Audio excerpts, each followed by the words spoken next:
again, and welcome to Forum for a Better Understanding in its 165th weekly edition. We are so privileged today to have a conversation with an Islamic scholar and international speaker. Though we've had many programs with local Islamic leaders from the three different main centers here in town, from the Islamic Cultural Center on Nice, from the Masjid Fresno, and also from the Masjid Al-Aqaba, but today, coming to us very recently from India, we have a scholar, Yusuf Estes. Shaikh Estes is a convert to Islam. From what I hear, at age 47, he had a tremendous awakening of his faith, being that he was a Christian preacher and musician and owner of a music empire. Somehow, he's going to explain how God spoke to him in a special way and he became Islamic. The conversation this week will begin today, and we'll be with you at the same time next week with part 2 of this conversation, which I've entitled, The Truth of Islam. I was at the Masjid Fresno the night before we had this taping, and it was wonderful to meet the Sheikh and to see a whole mosque of people, young, old, and in between, men and women, sharing an interest in what he was sharing with them. He has, I think, hundreds of websites, and we're going to be talking about some of the main ones later. But I think we should let Shaikh Yusuf Estes introduce himself a little bit more and why it is that he's in Fresno and why it is we're having our program today. Thank you, Shaikh, for being here with us. Jim, it's a pleasure to be with you, and it's a real big honor and for me to have a chance to be here with you guys, and also for the folks there at home. I wanted to mention that you probably gave the closest to the reality of an introduction that I've heard about me in a long time. Nice. Because as you become more and more known around the world, people have a tendency to get further and further away from the real deal.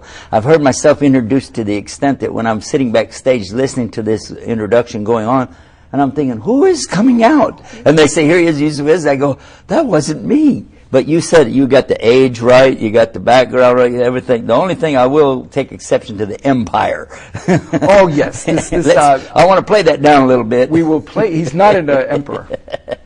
But the idea that you are very, very available. I was called a benign dictator once. But at least benign. Benign. Now, where we want to go in our conversation today and next week is for you to give a primer to, I think our viewing audience is mainly non-Muslim.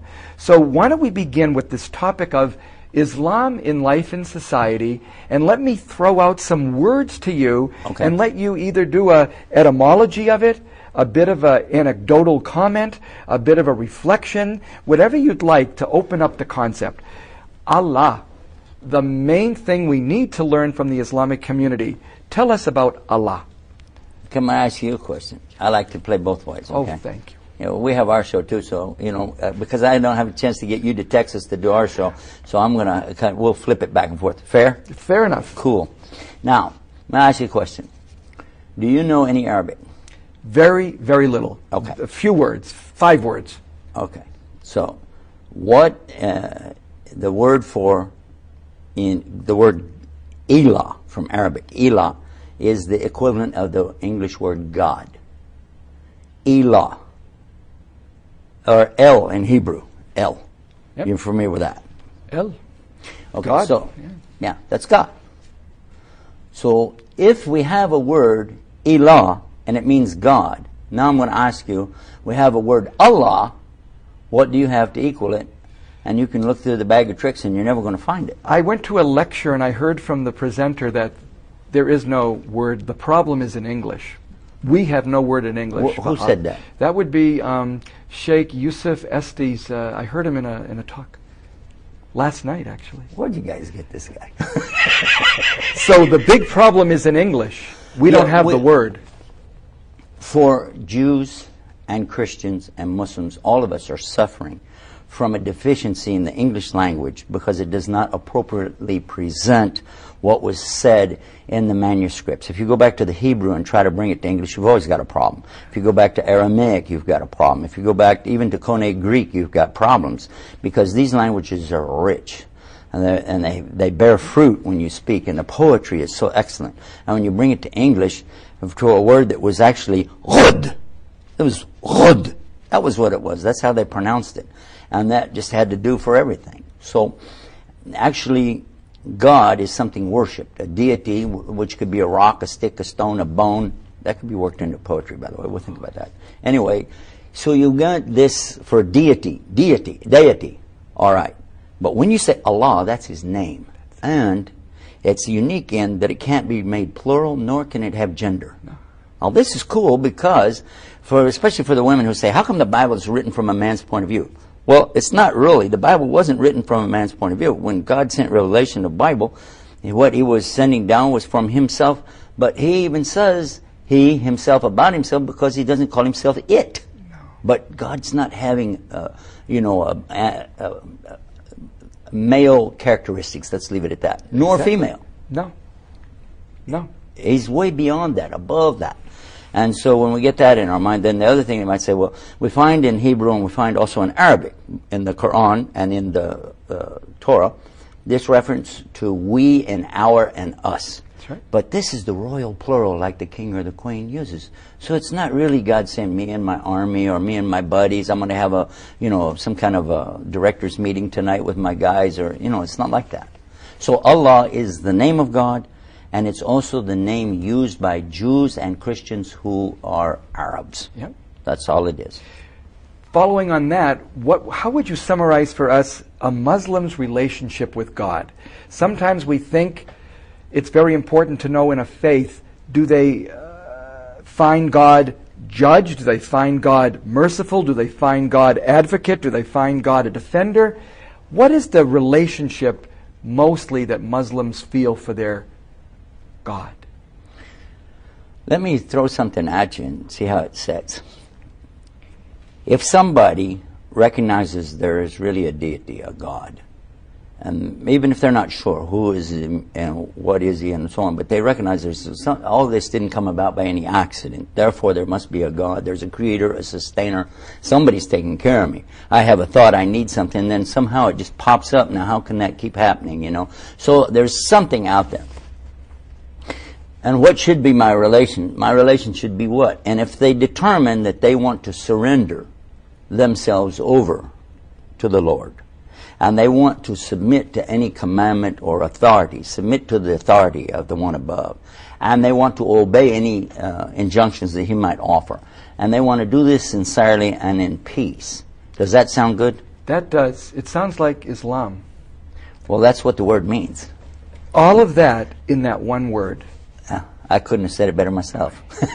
And this is what the relationship of an Islamic believer is: a total submission, to Him, total commitment, a total resignation of self to this greater, and doing it, as you say, in sincerity and sa'alam, in peace. All of that is... The peace that we're talking about, a lot of times I hear Muslims say Islam is peace, and that's not really right. That's wrong to say that, because it doesn't mean the kind of peace like that we'd like to see, peace in the Middle East, peace between brothers and so.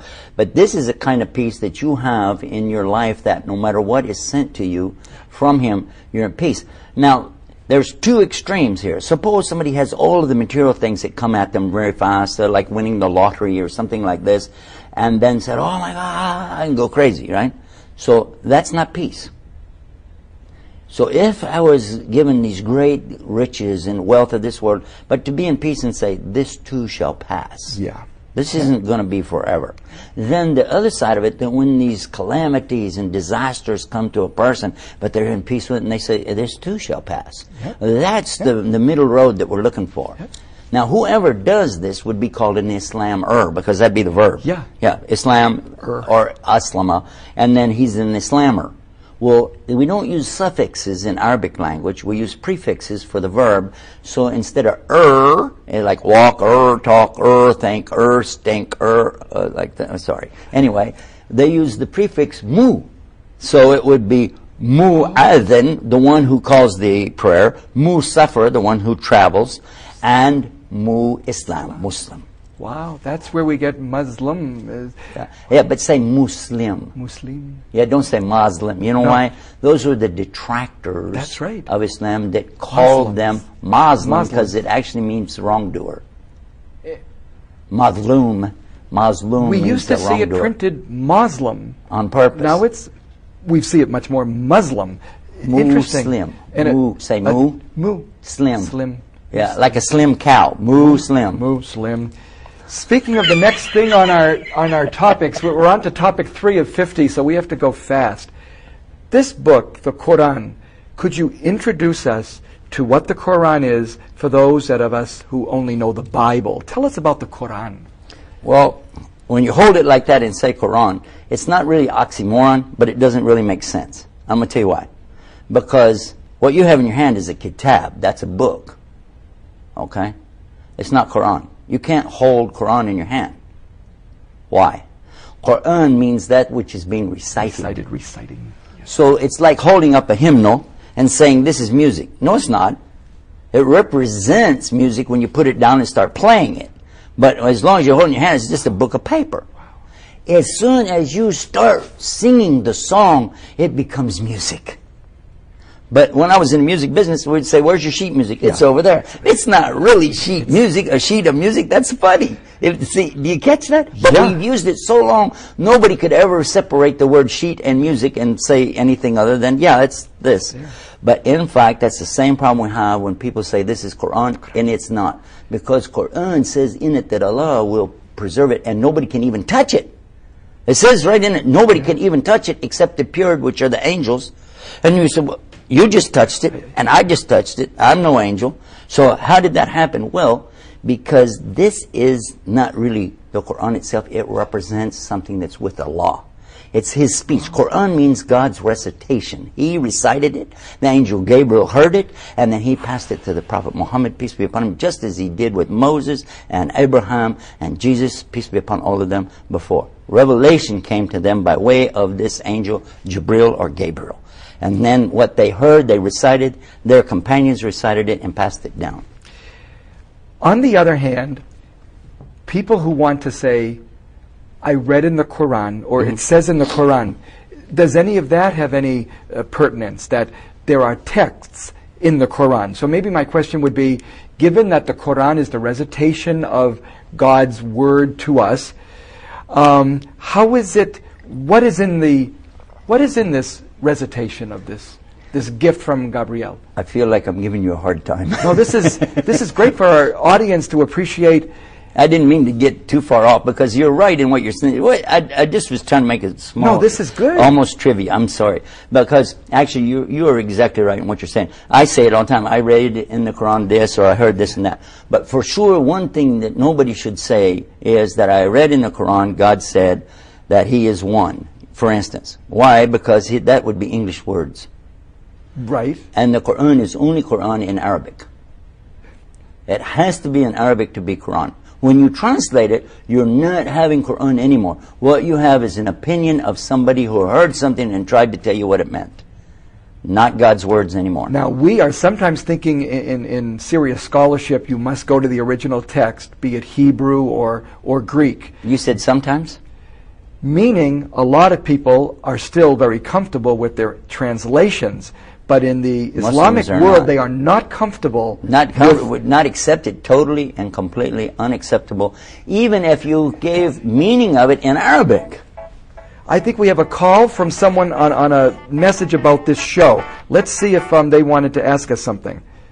You know, they're asking, if that is so, why is it that not all Muslims are perhaps learning Arabic?